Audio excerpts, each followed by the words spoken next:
Di balik keindahan pegunungan Afghanistan, tersimpan kisah kelam yang jarang terdengar dunia. Baca bazi, tradisi gelap yang memperbudak anak laki-laki untuk menari dan melayani pria dewasa kaya, masih terjadi hingga kini.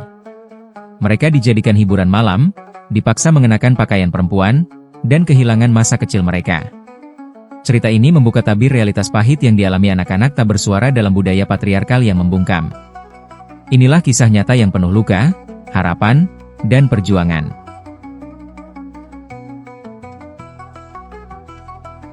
Jika kamu merasa cerita ini menyentuh hati dan membuka wawasan, bantu kami menyebarkan kesadaran. Jangan biarkan cerita ini terkubur dalam diam. Like, komen, dan share video ini agar lebih banyak orang tahu tentang Baca Bazi. Dan jangan lupa untuk subscribe channel Cerita Dunia Kisah Kehidupan. Karena setiap suara dan kisah nyata layak untuk didengar.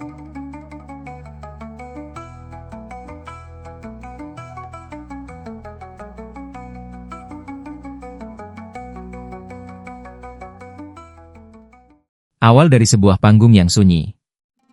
Bayangkan sebuah malam sunyi di wilayah utara Afghanistan. Di sebuah rumah besar dengan lampu redup, para pria kaya dan berpengaruh berkumpul. Musik tradisional mulai mengalun, dan seorang anak laki-laki muda, mengenakan gaun berkilau dan riasan di wajah, melangkah masuk. Ia mulai menari, tubuh mungilnya bergerak pelan mengikuti irama. Senyum yang dipaksakan menghiasi wajahnya, tetapi sorot matanya kosong. Ia bukan menari karena suka, tetapi karena diperintah, dipaksa, dan dilatih untuk menghibur pria dewasa. Inilah dunia kelam yang dikenal sebagai Baca Bazi, sebuah praktik ilegal namun masih berlangsung secara diam-diam di banyak tempat di Afghanistan. Istilah ini secara harfiah berarti, bermain dengan anak laki-laki, tapi maknanya jauh lebih gelap. Ini bukan sekadar tarian, ini adalah jeratan kekuasaan, kemiskinan, dan keheningan yang mengerikan.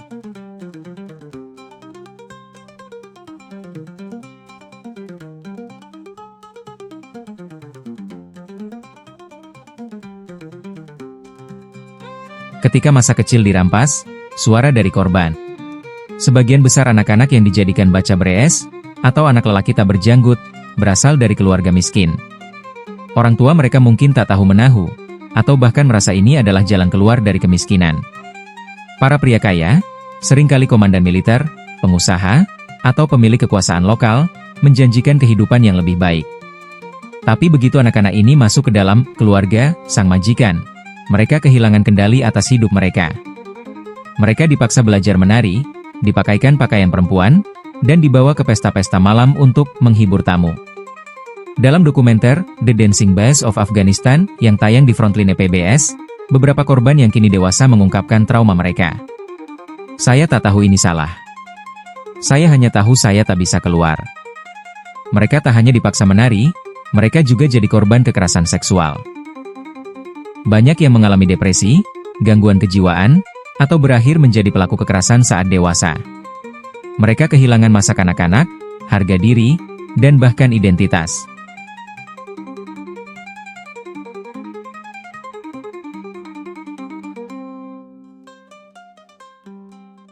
Hukum yang tak bertaring dan budaya yang membungkam.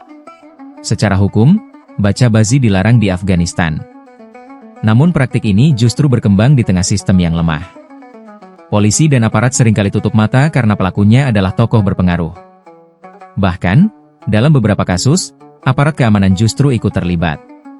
Pemerintah yang sibuk dengan konflik dan ketidakstabilan politik tak mampu menindak secara serius.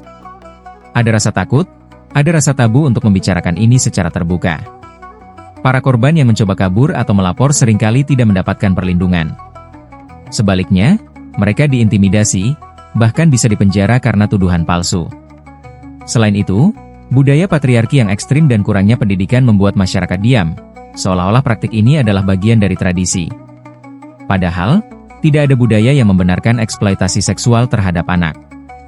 Diam adalah bentuk persetujuan. Dan selama dia menjadi pilihan, anak-anak terus menjadi korban.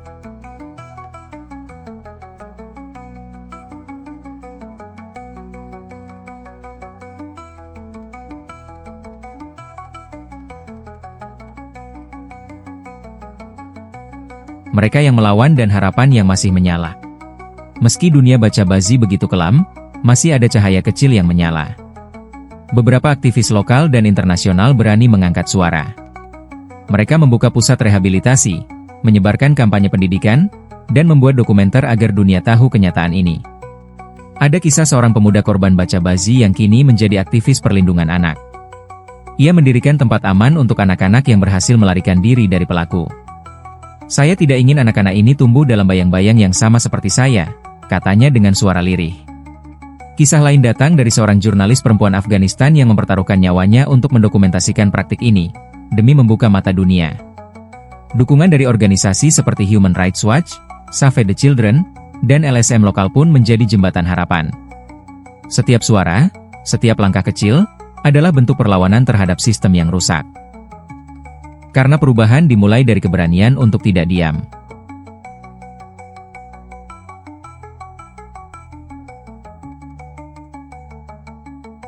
Tarian yang harus dihentikan. Baca bazi bukan sekadar cerita dari negeri jauh. Ini adalah cermin bahwa ketika kemiskinan, ketimpangan, dan budaya patriarki bertemu, yang menjadi korban adalah mereka yang paling lemah, anak-anak. Cerita ini bukan untuk menghakimi budaya, tapi untuk mengingatkan bahwa tidak ada tradisi yang boleh berdiri di atas penderitaan. Kita harus berani membuka mata, berani bersuara, dan berani berkata, "Cukup." Dunia harus tahu bahwa di balik setiap senyum yang dipaksakan, ada luka yang mendalam. Dan kita semua punya peran, menyebarkan informasi, menolak kekerasan, dan mendukung lembaga yang berjuang untuk keadilan. Karena ketika satu anak dipaksa menari untuk hiburan orang dewasa, kemanusiaan kita sedang diuji. Mari kita hentikan tarian itu.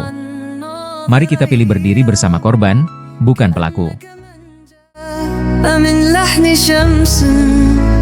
ليوقظ شيئا نسيت علي هات الخطى وامشي على قلبي راقص نبضي لا تخف وجعي كن أغنيتي أو كن صمتي لكن لا تمر بي وتداني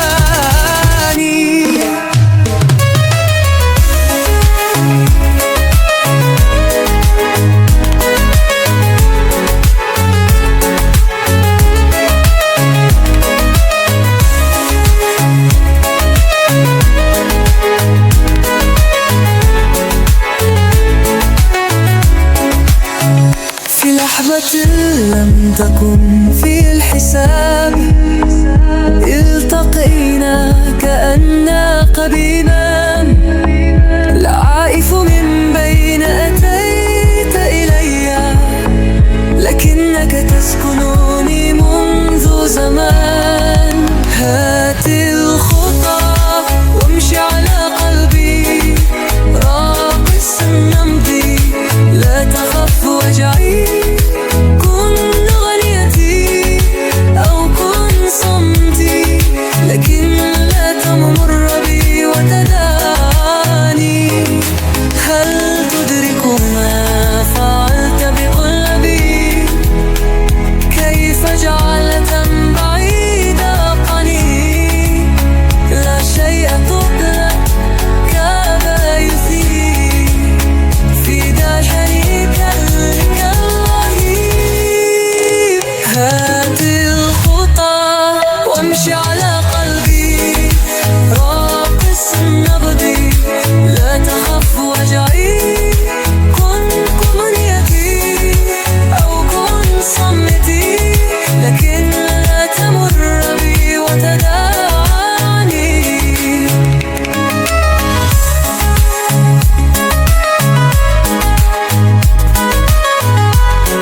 قل شيئا حتى لو كان سرابا فالصمت يتعب من في انتظار وأنا أفتح دربي كالباب